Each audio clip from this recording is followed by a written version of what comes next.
about this strategy, how you can formulate your strategy, and how you can plan for getting your organization goal और organization objective. ठीक है, तो strategy formulation जो होते हैं हमारे पास, this is one of the analytical process. ठीक है, when we have studied about the strategic analysis और strategy analysis.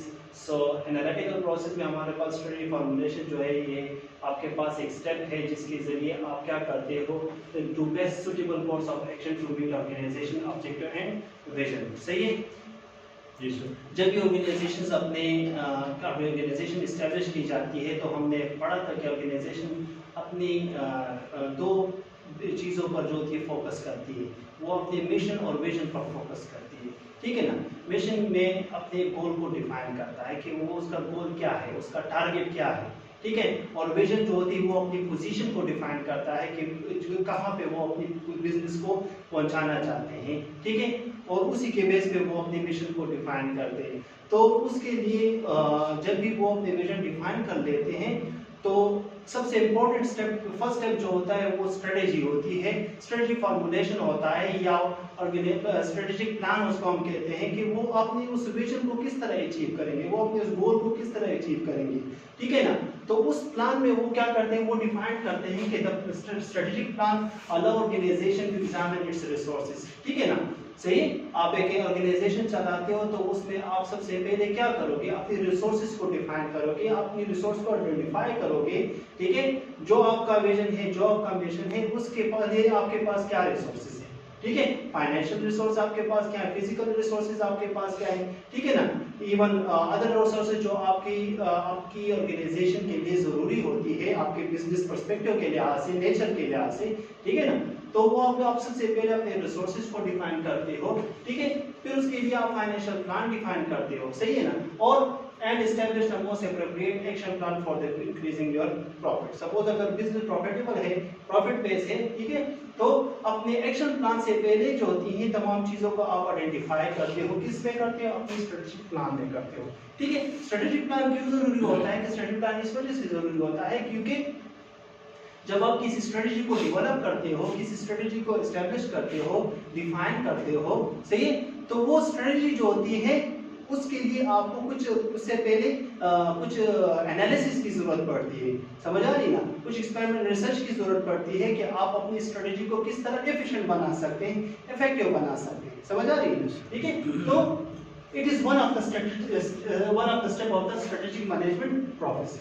ये स्ट्रेटेजी फॉर्मुलेशन जो होती है ये बहुत ज्यादा इम्पोर्टेंट भी होता है क्योंकि ये आपका इनिशियल स्टेप होता है। ठीक है, इसके बाद जब आप इवैल्यूएशन में जाते हो, उसके बाद जब आप स्ट्रेटेजिक कंट्रोल में जाते हो, ठीक है ना, समझ आ रही ना, मॉनिटरिंग में जाते हो, तो वो स्टेप आपकी तब इफेक्टिव रहेगी कि आपके स्ट्रेटेजिक जो प्लान होता है, ठीक है,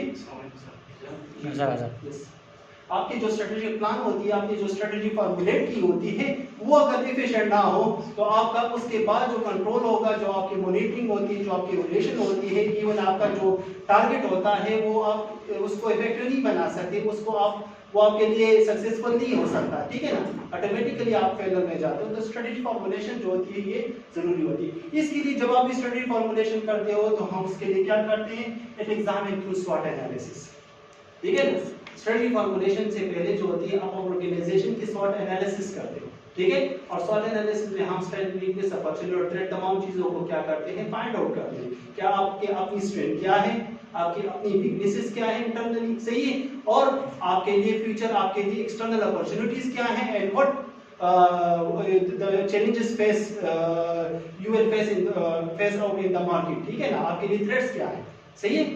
तो ये सबसे चीज जब आपके पास स्वॉट एनालिसिस के जरिए आपकी तमाम चीजें, ये चारों फैक्टर जो होते हैं आइडेंटिफाई हो जाते हैं, स्ट्रेंथ के लिए, स्ट्रेंथ, वीकनेस, अपॉर्चुनिटी, थ्रेट के लिहाज से, ठीक है ना, तो आपको ऑटोमेटिकली अपना जो होता है आपको क्लियर हो जाता है कि आप किस तरह आप मार्केट में आप अपनी मार्केट शेयर को किस तरह इंक्रीज करोगे, आप अपनी मार्केट ग्रोथ को किस तरह इंक्रीज करोगे, सही है, समझ आ रही ना, किस तरह आप अपनी टारगेट को अचीव करोगे, तमाम आपका इमेज क्लियर हो जाता है, सही है। तो उसके लिए आप क्या करते हो, स्ट्रेटेजिक फॉर्मुलेशन के लिए हम स्वॉट एनालिसिस करते हैं। ठीक है, इससे पहले भी हम ये स्टेप पढ़े थे, आज हम इसको दोबारा पढ़ रहे हैं। ठीक है, स्टेप्स फॉर स्ट्रेटेजिक फॉर्मुलेशन। इससे आपको स्ट्रेटजी फॉर्मुलेशन का पूरा इमेज क्लियर हो जाता है, ठीक है ना। सबसे पहले स्ट्रेटजी फॉर्मुलेशन के लिए सबसे पहले जिस तरह मैंने कहा ऑर्गेनाइजेशन क्या करता है, अपने गोल या ऑब्जेक्टिव्स को डिफाइन करता है, ठीक है। आप एक बिजनेस शुरू कर रहे हो ना, आपके बिजनेस का मकसद क्या है, प्रॉफिट अर्न करना है, सोशल सर्विसेज देना है, ठीक है ना। कोई और आपका गोल है जो आप अचीव करना चाहते हो। जिस तरह एजुकेशन सेक्टर में हम क्या करते हैं, हम चाहते हैं कि हम क्वालिटी एजुकेशन प्रोवाइड करें, सही है ना, समझ आ रही ना। कोई और हमारा जो गोल होता है जो एजुकेशन पर्सपेक्टिव से हम उसको डिफाइन करते हैं, सही है। तो आप सबसे पहले अपने जो आप कोई भी बिजनेस शुरू करते हो, स्मॉल लेवल होता है, मीडियम लेवल होता है या हाई लेवल बिजनेस होता है, तो उसमें आप अपने ऑब्जेक्टिव्स को डिफाइन करते हैं। विदाउट ऑब्जेक्टिव आपका कोई बिजनेस जो होता है, हम कहते हैं कि आपका कोई टास्क नहीं रहेगा, समझ आ रही ना, सही है।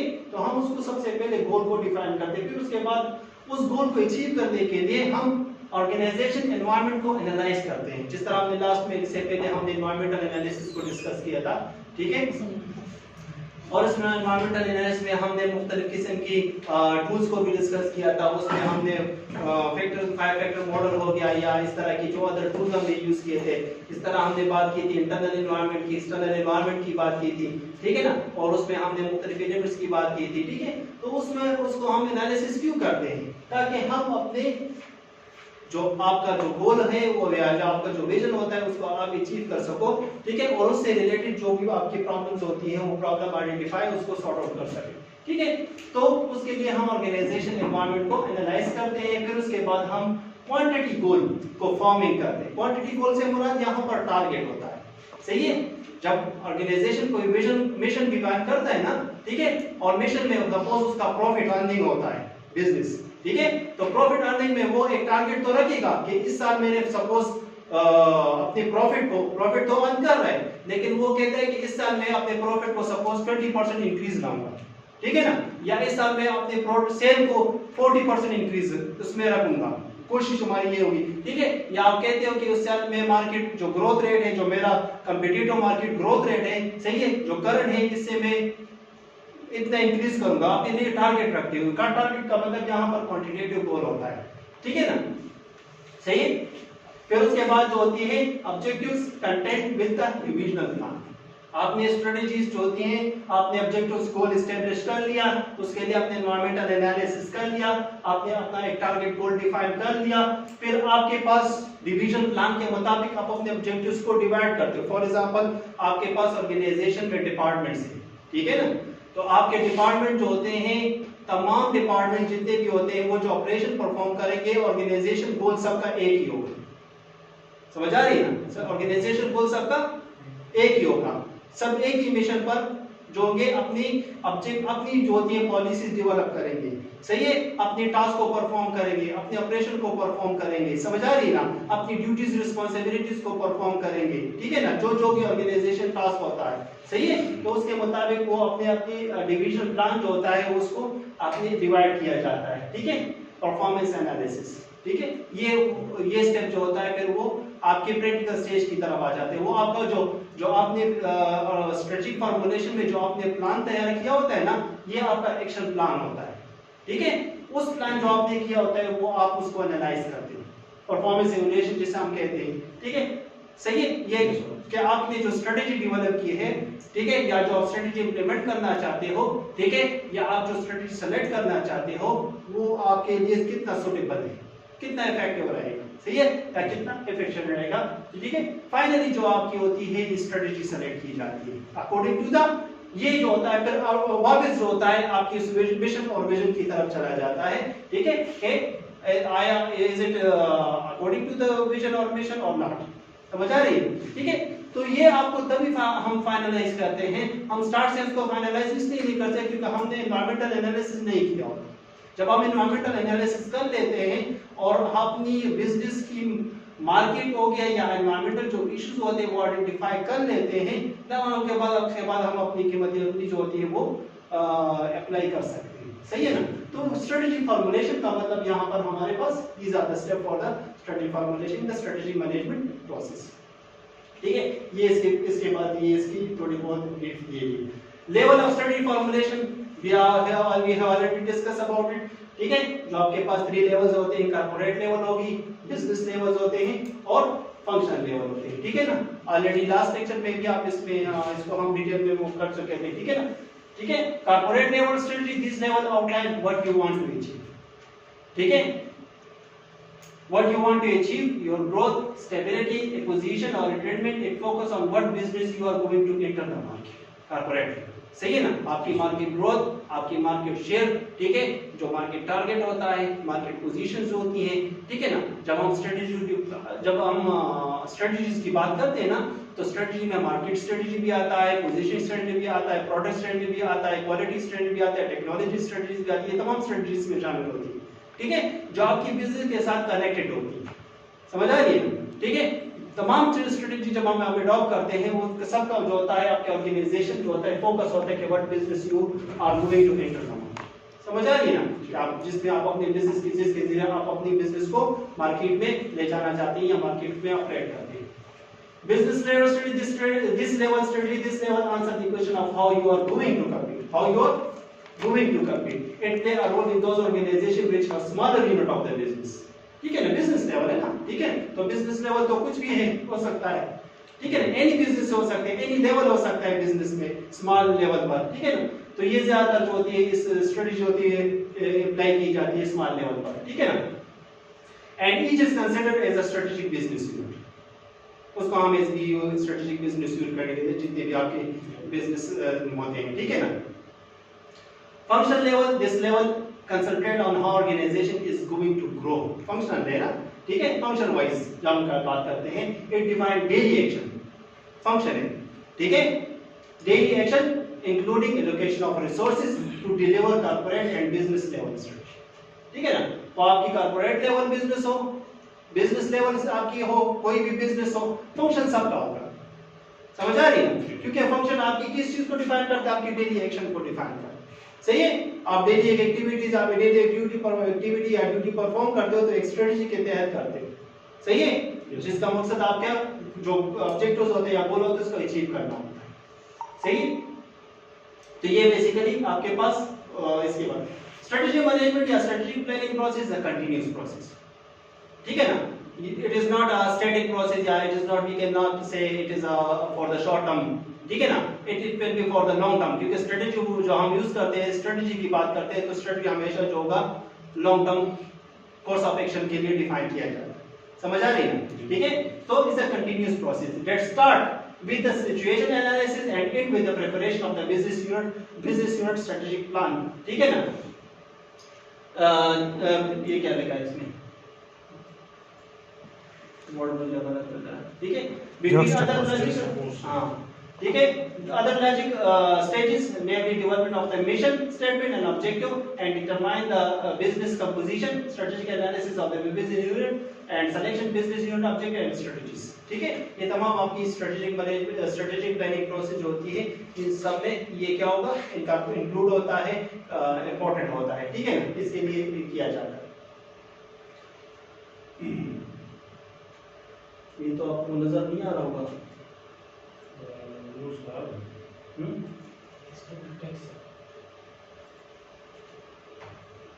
अगर टेक्स्ट है इसके अंदर सब दोनों मदद नहीं ये टेक्स्ट की बात कर रहा हूँ, कल चेंज कर लेते हैं।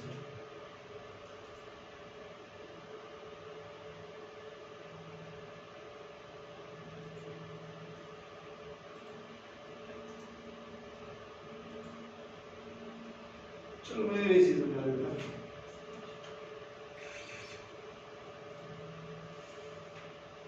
ये आपकी कंपटीटिव पोजीशन को शो कर रहा है, ठीक है। यहाँ पर जो आपकी कंपटीटिव पोजीशन है, कंपटीटिव पोजीशन आपको यहाँ पर dominant, strong, favourable, terrible and weak, ये पोजीशन आपको यहाँ पर इस ग्राफ में शो हो रहा है, ठीक है। ये जो रोज है, और ये जो रोज है आपके पास, ये आपके पास इंट्रोडक्टरी स्टेज जो आपकी प्रोडक्ट लाइफ साइकिल या इंडस्ट्री लाइफ साइकिल की हमने बात की थी ना, ठीक है। ये आपका इंट्रोडक्टरी स्टेज होता है, ये आपका ग्रोथ होगा, ये मैच्योरिटी होता है, ये कि आपका डिक्लाइनिंग स्टेज, ये आपकी शो कर रही है। वही ग्राफ है जिसको हमने इससे पहले प्रोडक्ट लाइफ साइकिल और इसको यहाँ पर सिर्फ इसको ये थोड़ा बहुत अपने पॉइंट ऑफ व्यू से एक्सप्लेन कर रहा है कि the author digital ADL strategic condition matrix, ये मैट्रिक्स है आपको, जिसमें आपकी कंपटीटिव पोजीशन और आपकी जो लाइफ साइकिल है प्रोडक्ट की, ठीक है ना, या बिजनेस की लाइफ साइकिल है बिजनेस यूनिट की, उसके कॉम्बिनेशन को ये डिफाइन कर रहा है कि strategic condition matrix offer different perspective on strategy formulation. ADL has two dimension, एक आपके पास कंपटीटिव पोजीशन है और आपके पास इंडस्ट्री मैच्योरिटी है, ठीक है, सही है। ये दो मैट्रिक्स आपको शो कर रहा है। कंपटीटिव पोजीशन जो होता है यहाँ पर ड्राइवन कर रहा है बाय द सेक्टर, यहाँ पर जो कंपटीटिव पोजीशन है ये डिफाइन हो रहा है बाय द सेक्टर और segment in which strategic business unit operate, ठीक है ना, in which strategic business unit operate. For example आपके पास स्मॉल बिजनेस है, ठीक है, और आप स्मॉल बिजनेस कोई भी लेवल ऑफ द बिजनेस है, ठीक है, गारमेंट्स ले लें, कोई फार्मास्यूटिकल ले लें, ठीक है ना, समझ आ रही ना, कोई भी any type of the business है, प्रोडक्शन में भी हो सकता है। तो आप जिस मार्केट में आप करते हो या जिस प्रोडक्ट लाइन में आप अपनी बिजनेस को एस्टेब्लिश कर रहे हो या ऑपरेट कर रहे हो, तो वो आपकी स्ट्रेटेजिक बिजनेस यूनिट को डिफाइन कर रहे हैं, ठीक है।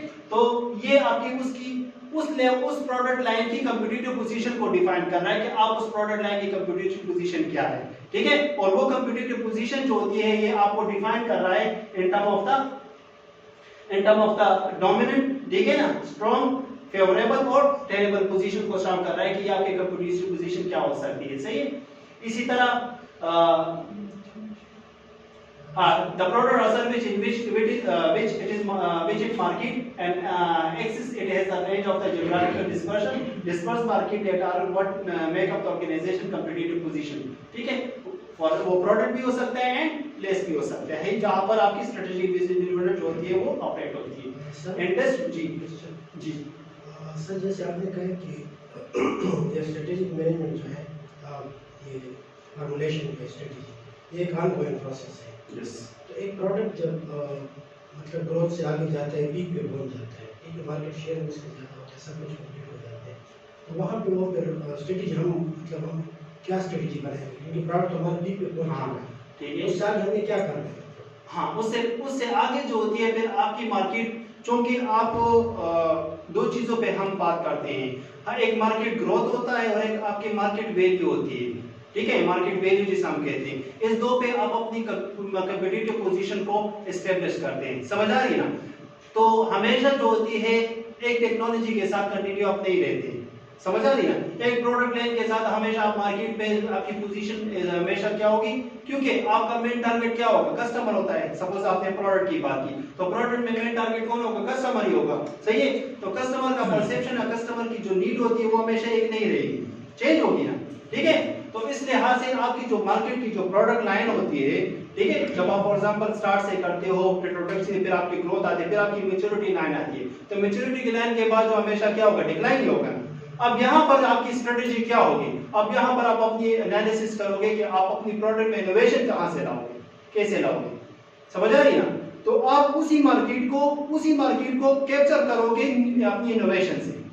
क्या करोगे, इनोवेशन से। जिस तरह आपके पास हमने लास्ट टाइम एग्जांपल की, जिस तरह ऑटोमोबाइल है या आपके पास मोबाइल है, ठीक है ना, तो मोबाइल कंपनी जो होती है खत्म नहीं होती, समझ आ रही है ना। वो अपने प्रोडक्ट के साथ जो होती है एक टाइम में जो होता है उसकी मैच्योरिटी लाइन आ जाती है, ठीक है, तो मैच्योरिटी के बाद जब उसकी डिक्लाइन आती है तो वो अपने न्यू प्रोडक्ट के साथ मार्केट में लॉन्च करती है, होती है ना, सही है। ये वही आपकी ये उसी स्ट्रेटेजी होती है, उसी स्ट्रेटेजी को लेके वो आगे मार्केट में अपने कस्टमर को, अपनी मार्केट ग्रोथ को कंटिन्यू रखता है, सही है। डिक्लाइन तो आता है, डिक्लाइन तो सब पर आता है, सही है, सही है, क्योंकि हमेशा हम एक में नहीं रहते, स्टैटिक पोजीशन में नहीं रहते, सही है ना। किसी भी पॉइंट ऑफ व्यू से अगर एस्पेक्ट से आप देखते हैं, सही है, तो हम मार्केट जो कि हम टारगेट हमारा क्या होता है, मार्केट होता है, ठीक है। तो मार्केट में कंपटीटिव पोजीशन को मेंटेन करने के लिए आप मार्केट के मुताबिक जो होती है अपने आप को सरवाइव करते हो। टेक्नोलॉजी चेंज होती है, टेक्नोलॉजी आप जब न्यू टेक्नोलॉजी है तो you must adopt the new technology, सही है ना, ठीक है ना। अगर आपका कंपटीटर है, सही है, मोबाइल कंपनीज वाले जो होते हैं, ठीक है, मोबाइल कंपनीज वाले किस तरह कंपीट करते हैं, अपनी प्रोडक्ट की सॉफ्टवेयर के जरिए कंपीट करते हैं, टेक्नोलॉजी के जरिए करते हैं, पैकिंग के जरिए करते हैं, तमाम चीजों में वो अपने कस्टमर की नीड को देखते हैं, कस्टमर की सेटिस्फेक्शन लेवल को देखते हैं, सही है। तो स्ट्रेटजी इस लिहाज से ये कंटिन्यू रहेगी, हमेशा, समझ आ रही है, ठीक है। तो ये जो यहाँ पर जो ये डिफाइन कर रहे हैं, तो industry maturity is very similar to the product life cycle, ठीक है, could be most rename is industry life cycle, of course not only industry but only considered but also segment. ये जो ग्राफ आपको show कर रहा है edited combination of the two formation dimension help of S ADL for marketing. अब ये जो होता है ये देखिए यहाँ पर ये एडीएल का मकसद यहाँ पर ये अपनी मार्केटिंग डिसीजन मेकिंग के लिए जो होता है नॉर्मली इस मैट्रिक्स को या इस कॉम्बिनेशन को स्टडी किया जाता है कि आप अपनी मार्केटिंग डिसीजन जो होती है अपने फ्यूचर के लिए, ठीक है, अपने प्रोडक्ट लाइन के लिए, सही है, किस तरह आप इसको मेजर कर सकते हैं, ठीक है। तो बेसिकली इस एडीएल जो ऑर्थर है इसने ये मैट्रिक्स इस बेस पे डिफाइन किया था कि आप अपनी मार्केटिंग डिसीजन कर सको, ठीक है। कॉम्पिटिटिव पोजीशन के पास हमारे पास जो होती है फॉर इसके 5 मेन कैटेगरीज होती है dominant. This is particularly extra और डोमिनेंट कहते हैं ना, डोमिनेंट का मतलब है कि सुपर लेवल पोजीशन कहते हैं। Extra ordinary position often this is associated with the some form of the monopoly position, जब बिजनेस की आपकी मोनोपोली होती है, ठीक है। और कस्टमर लॉ एग्जांपल जहां पर ये कि Microsoft Windows being a dominant global operating system है, सही है ना, सही। तो ये आपकी वो उस प्रोडक्ट के डोमिनेंट पोजीशन को डिफाइन करता है। अब डोमिनेंट जो होती है डोमिनेंट जो होती है एक प्रोडक्ट लाइफ की स्टेज जो होता है जब इंट्रोडक्टरी के बाद ग्रोथ आता है ना, ठीक है, तो ग्रोथ और मेच्योरिटी के जो स्टेज होता है ये डोमिनेंट रहता है, ठीक है ना। ये हमेशा क्या होगा, डोमिनेंट रहता है ना, ठीक है, और वो मोनोपोली हो या ना हो लेकिन वो डोमिनेंट पोजीशन रहती है, ठीक है। फिर उसके बाद जो होती है, अच्छा डोमिनेंट के बाद जो होती है स्ट्रांग कंपैरिजन, स्ट्रांग जो होती है here come this lot of the freedom. जब ऐसे लेवल होता है तो उसे कहते हैं कि this position in industry is comparatively powerful, Apple iPod product जिस तरह के, ठीक है ना, सही है। तो वो स्ट्रांग पोजीशन होती है उस प्रोडक्ट लाइन की जब आपके पास आपकी बिजनेस की जो होती है वो आपके पास फ्रीडम होती है पोजीशन में, ठीक है ना।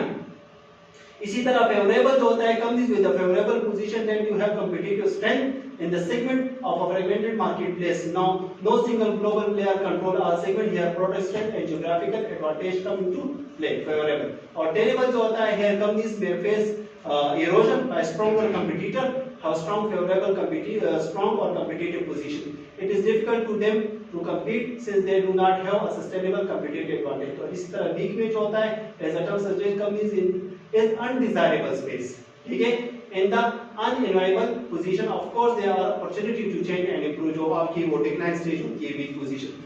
अगर हम इसको प्रोडक्ट लाइफ की साइकिल के साथ कंपेयर करते हैं सिंपल प्रोडक्ट लाइफ की, ठीक है, तो ये आपकी वही पोजीशन जो होती है स्ट्रांग फेवरेबल, ठीक है, जो आपकी टेनर पोजीशन होती है और वीक पोजीशन जो होती है उसको डिफाइन करता है, ठीक है। अगर आप उसके मतलब यहाँ पर पॉइंट ये है, ये तो सिंपल यहाँ पर इसको कॉम्बिनेशन किया गया है, यहाँ पर आपकी स्ट्रेटेजिक पोजीशन को डिफाइन करता है, ठीक है, कि आपकी स्ट्रेटेजिक पोजीशन जो होती है वो स्ट्रांग में स्ट्रांग लेवल पर डोमिनेंट और स्ट्रांग लेवल पर क्या है, और इसी तरह फेवरेबल या टेनर या वीक पोजीशन में आपकी स्ट्रेटेजिक पोजीशन क्या होनी चाहिए and what the strategy should make for the ongoing process और फॉर द फ्यूचर बिजनेस। समझ आ रही है, ठीक है। तो ये आपकी बेसिकली इसकी कोई एग्जांपल फेवरेबल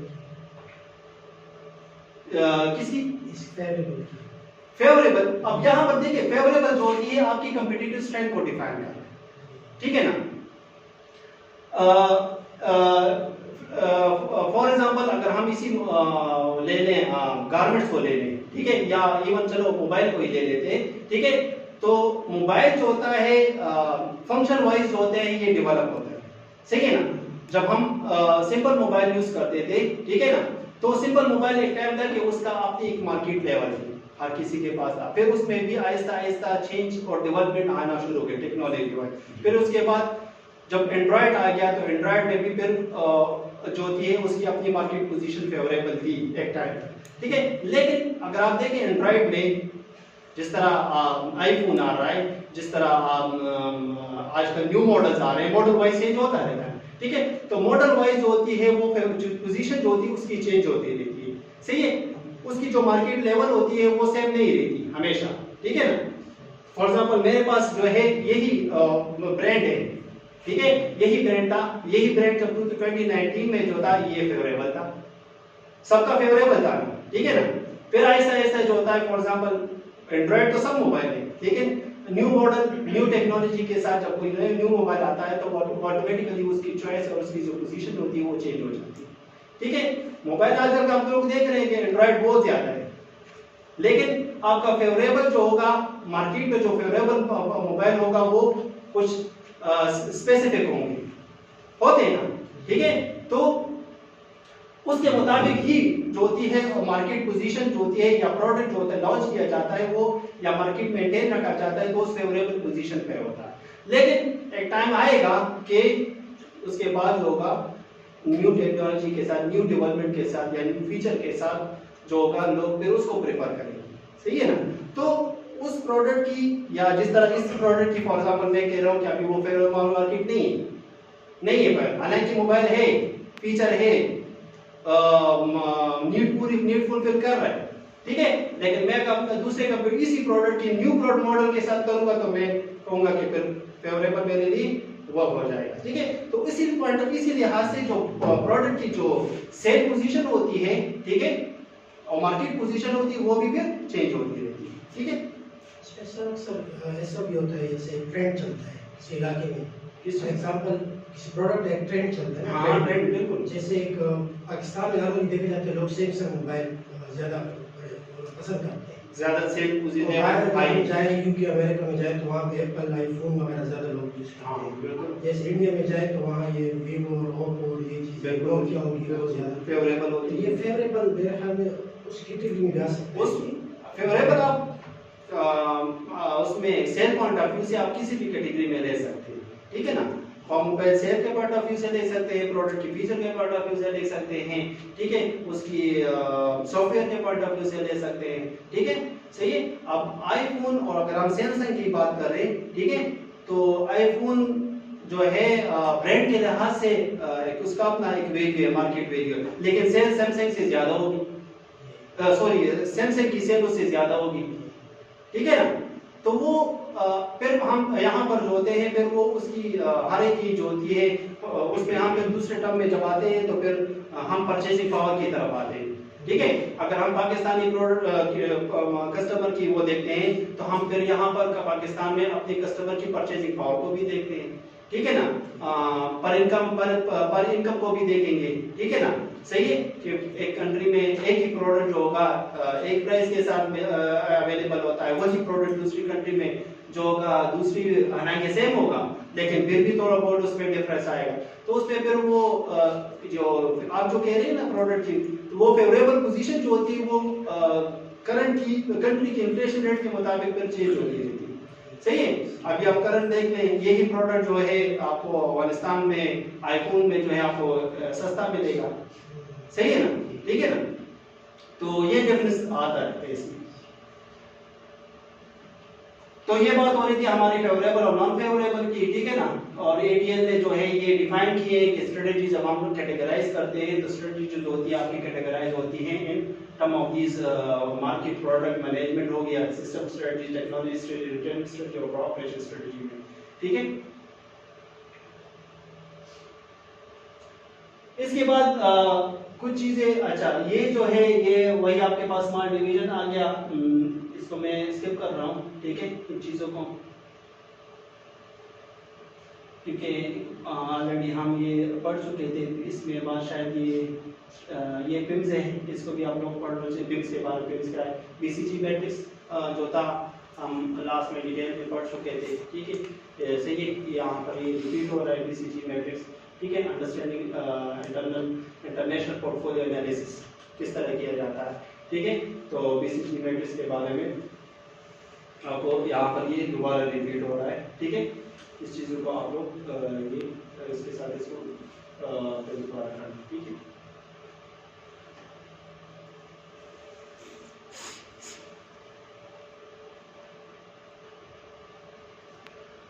अच्छा, ये आगे कंटिन्यू करेंगे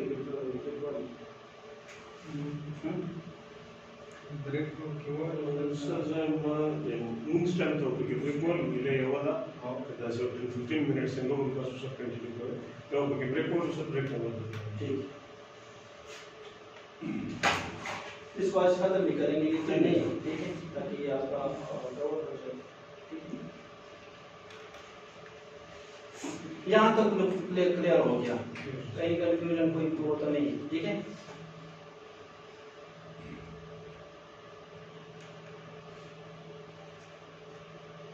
अच्छा, स्ट्रेटजी एनालिसिस भी हमने लास्ट टाइम स्टार्ट किया था। यहाँ पर हम टाइप्स ऑफ स्ट्रेटजीज इसमें आ रहा है टॉपिक, ठीक है।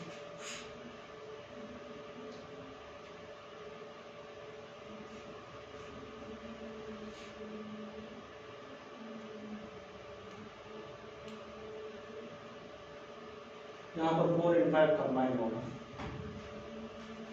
अच्छा, टाइप्स ऑफ स्ट्रेटेजी, सही। जो इससे पहले एडीएल ने जो स्ट्रेटेजीज कैटेगरीज की थी, market strategy, product strategy, management strategies, वो भी आपकी काइंड्स जो होती हैं या टाइप्स में हम उसको इंक्लूड कर सकते हैं, ठीक है। अब यहाँ पर जो है इसमें दिस फर्स्ट वन जो होता है स्टेबिलिटी स्ट्रेटेजी।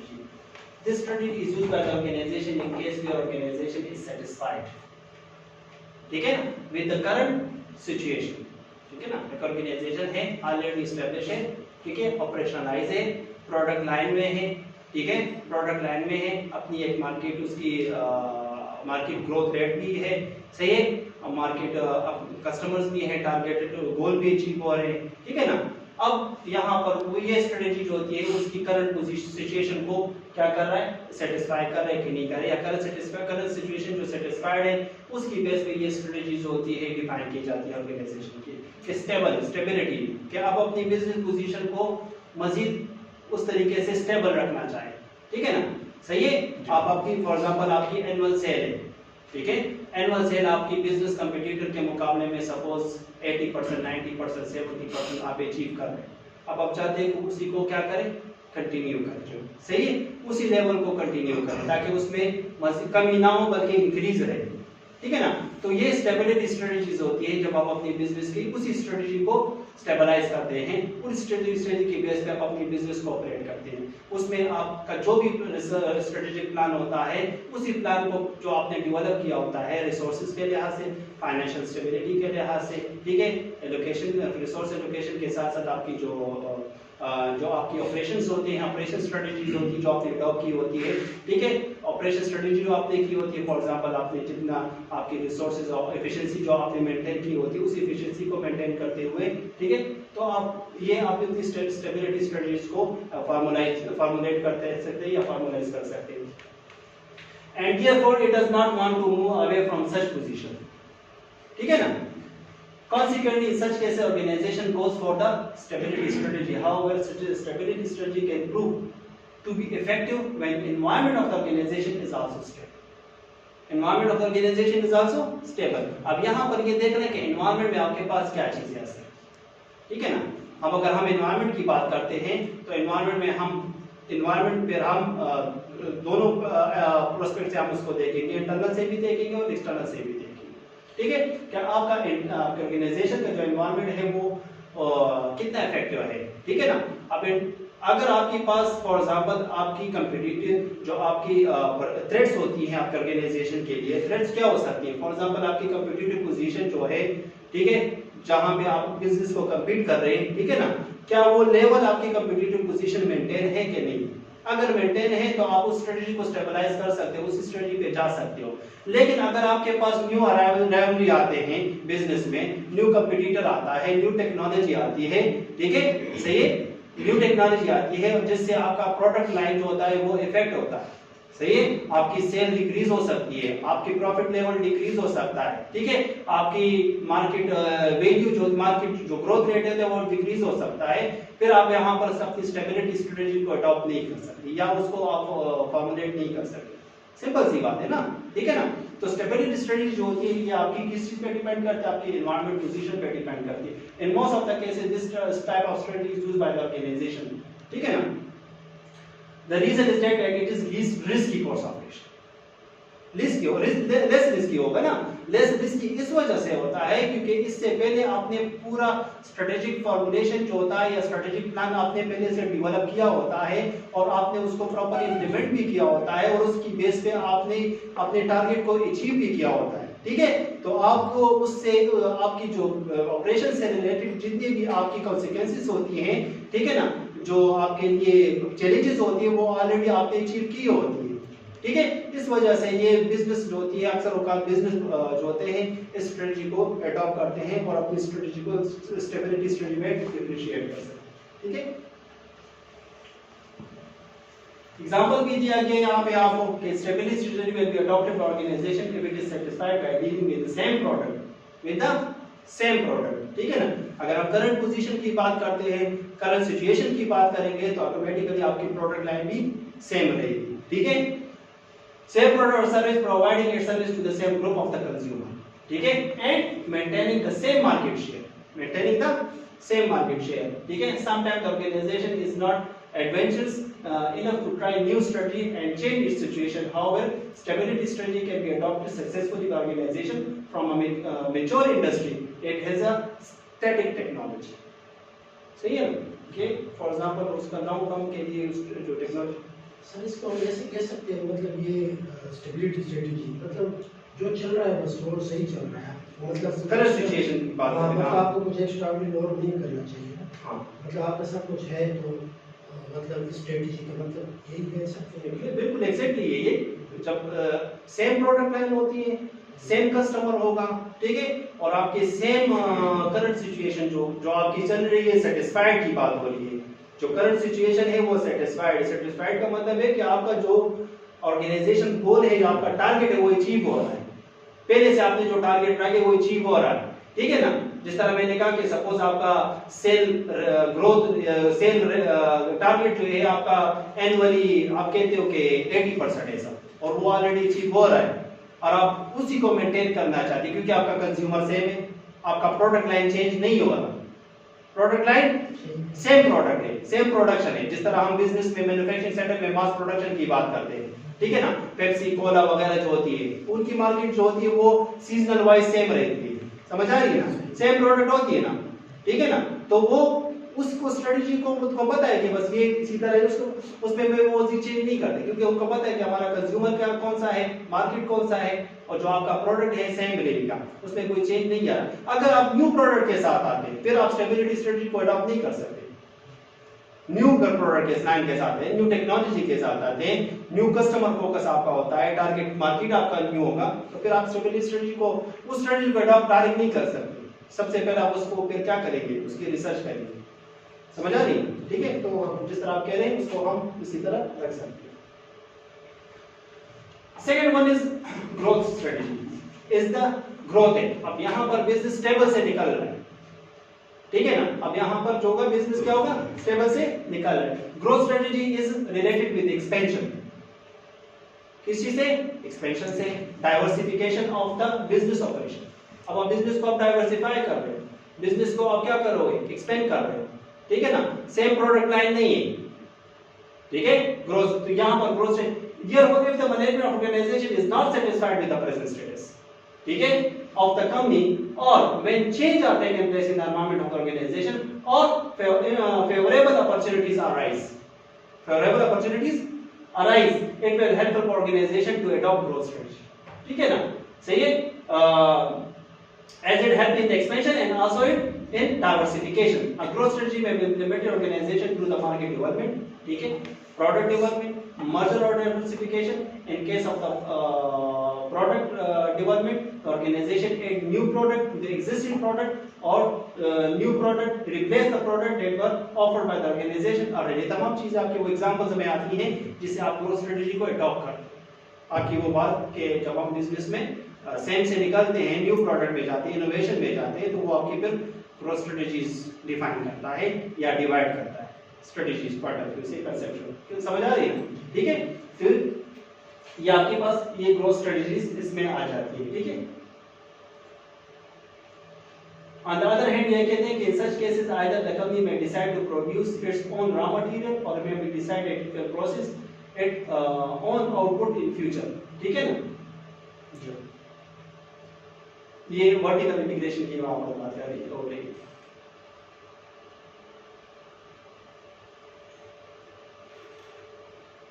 ठीक है। तो ये आपके पास ग्रोथ स्ट्रेटजी की पोजीशन होती है। फिर उसके बाद रिटेंशन स्ट्रेटजी, एन ऑर्गेनाइजेशन में डिसाइड टू रिट्रीट और change from its current position for the purpose of improving its position, ठीक है, और some time in order to survive, ठीक है ना, ये आपकी रिटेंट स्ट्रेटजी आती है। This type of strategy has to be adopted by organisation when the company is going through the time of recession, ठीक है, जब रिसेशन टाइम आता है बिजनेस पर और कंपटीशन इज टफ, ठीक है ना, सही है, and there is a scarcity of resources and the result the resources need to be reorganised in order to reduce waste, ठीक है ना। तो ये आपकी रिटेंट स्ट्रेटजी जो होती है ये आपकी उस करंट पोजीशन की चेंज को डिपेंड करता है, ठीक है ना, कि आपकी जो पोजीशन क्या है, इंप्रूविंग में है या आपको मजीद चेंज की जरूरत पड़ती है, तो उसमें हम इस टाइप ऑफ स्ट्रेटजी को अडॉप्ट करते हैं, ठीक है ना, for product point of view से हो या मार्केटिंग पॉइंट ऑफ व्यू से हो या टेक्नोलॉजी पॉइंट ऑफ व्यू से, ठीक है ना। साथ साथ ये एक से एग्जांपल भी है आपको दिए गए, ठीक है ना।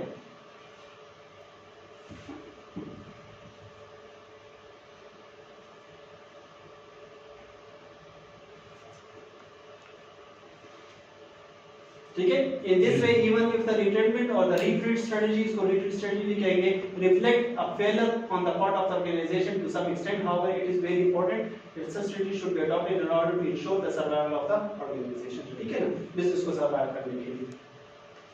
कंबाइंड स्ट्रेटजी जो होती है यहाँ पर in case of the large organization that are working the number of the industries,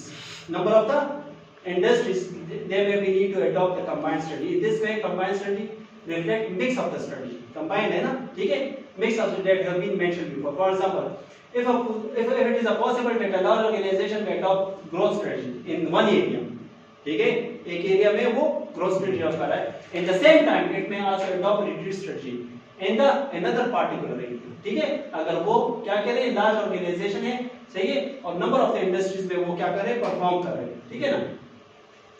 For the purpose of making sure the combined strategy turn into effective objective decision to be made, मतलब ये हम ये कि आपकी position जब आप strategy जब आप एस्टेब्लिश करते हैं तो स्ट्रेटजी का मकसद जो होता है आप अपनी प्रोडक्ट लाइन को डिफेंड करने के लिए, यही होता है, सही है, प्रोडक्ट लाइन को, अपनी प्रोडक्ट को, अपनी मार्केट को डिफेंड करने के लिए, अपनी मार्केट पोजीशन को डिफेंड करने के लिए होता है, ठीक है। तो उसके लिए आप अपनी जो आपकी जो नीड होती है उसके मुताबिक आप स्ट्रेटजी को अडॉप्ट करते हैं, सही है, एक टाइम में आप डिफरेंट स्ट्रेटजी को अडॉप्ट कर सकते हैं, सही है, अकॉर्डिंग टू द नीड, आपकी जो नीड होती है, सही है, जिस तरह यहाँ पर कंबाइंड की बात की रही, ठीक है ना, तो एक जगह पे आप रिट्रीट स्ट्रेटजी अडॉप्ट करते हैं, उसी टाइम आप ग्रोथ स्ट्रेटजी भी अडॉप्ट करते हैं, आपकी इंडस्ट्री डाइवर्सिफाइड है ऑलरेडी, ठीक है, तो डाइवर्सिफाइड इंडस्ट्री में अकॉर्डिंग टू द नीड आप अपनी कोई भी स्ट्रेटजी अडॉप्ट कर सकते हैं, पॉइंट यहाँ पर।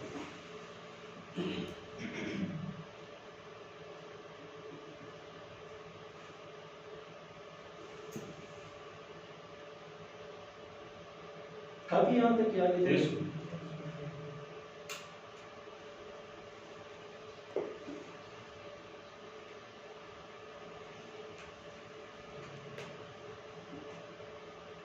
इसके साथ कंटिन्यू करेंगे जी सर। इसको आज इंशाल्लाह खत्म करेंगे, तो स्ट्रेटेजिक मैनेजमेंट का जो बेसिक कोर्स होगा ना, ठीक है, तो ये आपका यहाँ पर ये वाइंड अप हो जाएगा स्ट्रेटेजिक मैनेजमेंट का। आगे फिर से इसके बाद हम कुछ चीज़ें जो आपके कोर्स कंटेंट में है तो वो भी साथ इसको हम कवर करें, सही है, और साथ साथ कुछ प्रैक्टिकल वर्क या रिसर्च जो टास्क होगा वो भी हम साथ साथ इसको डिस्कस करेंगे, ठीक है, इसको स्टॉप करें।